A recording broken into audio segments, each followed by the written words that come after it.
if you look at number 5, we have x to the fourth minus 5x squared plus 4. And you notice that the exponent 4 is a perfect number, and we know the last term here is a perfect number. So what I'm going to do is I'm going to factor this as I normally would if I think it's like it was just x squared. So this is x to the second power, and that's x to the second power, because 2 times 2 gives you 4. So we have x squared and we have x squared. So x squared times x squared gives you x to the fourth. Just like we did before, you find the factors of 4 that will add up to give you negative 5. Well, you know that negative 4 times negative 1, that will give you positive 4, and it will also give you negative 5x squared.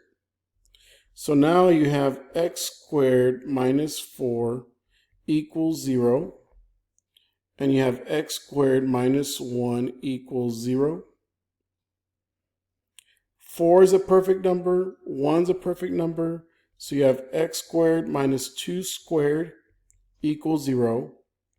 X squared minus 1 squared equals 0.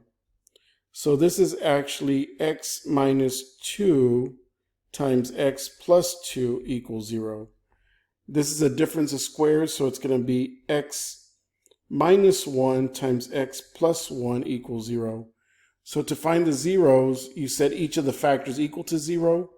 So it's x minus 2 equals 0, x plus 2 equals 0, x minus 1 equals 0, x plus 1 equals 0. So we have x equals 2, x equals negative 2, x equals 1, and x equals negative 1. And if you wanted to check this graphically, you could, because they're all real answers. So you could go to Desmos and see if the zeros do match. And what I'm gonna do is I'm gonna go to my calculator. Now I can only use my calculator since these are real answers. So I'm gonna come over here and I'm gonna type in x to the power 4 minus 5x squared plus 4. And I should have 4 zeros. So if you look closely, and you might have to zoom in,